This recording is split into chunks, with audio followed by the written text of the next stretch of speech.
How to stop overthinking.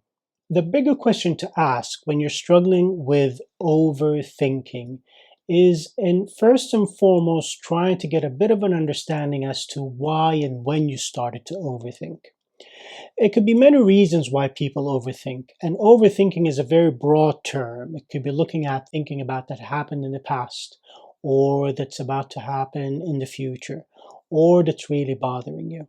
There are times in our lives when we are overthinking a lot more often, like during stressful times, moving house, getting married, getting a new job, divorce, separation, etc., etc. And so, if you're overthinking during these times and it's for a period of time, then it's not really too much to bother about. However, many people will struggle with overthinking to the point where they can't focus on anything else and they get really exhausted from it. And then that leads on to them in the following days not being able to function as well as they normally do.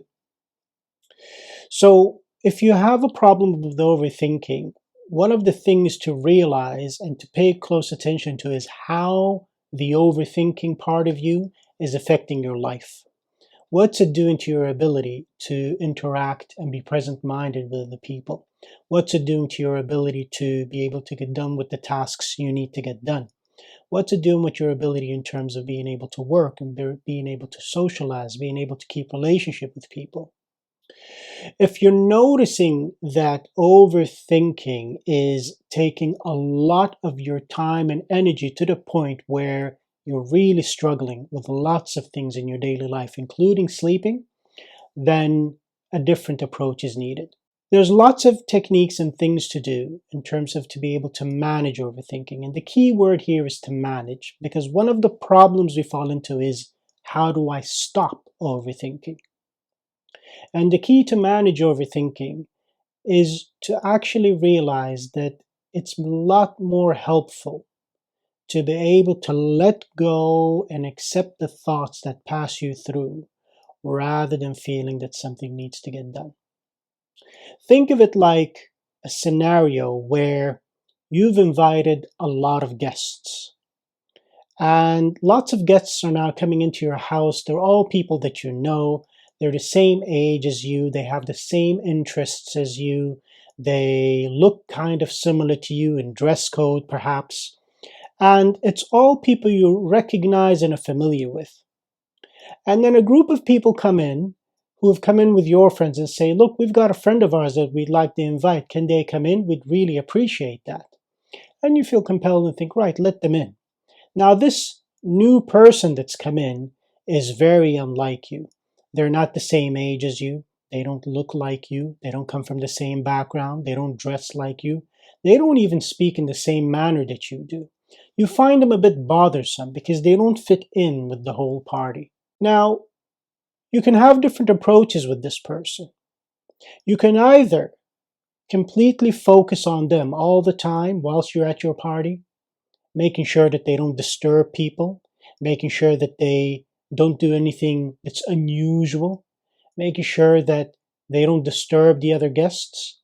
And what happens is, if you take that approach with them, you'll realize that instead of enjoying the party that you're at, which was the whole purpose of the exercise, it's actually you focusing on how to be able to manage and get rid of this unusual guest that you have. Whereas if you accept the fact that they're going to stay there for this evening because you've accepted them in already, it's really rude to let them out, for an example, and you start to engage with them and talk with them and try to understand them a bit and let them have fun with your other guests that have been invited and let them have fun with eating the food and enjoying the theme in the party. Now, suddenly you realize that actually there's a bigger purpose here. The purpose is not to be able to just distance yourself and get away from this guest that doesn't fit in with everyone else. Actually, the whole purpose of this party was to have a good time with your friends and to make everyone have a nice time. When you realize that your overthinking is actually not helping you with living your life and getting to the things that you need to do, That's the key part in being able to let go of overthinking, which is to realize that actually, no matter what you're thinking about, you realize that nothing's getting done. You're perhaps worrying about things which are outside of your control or that you can't predict for certainty, or things that happened in the past that you can't do anything about anymore. The big question is, what are you losing out now? What are you losing out by continually being caught up by overthinking?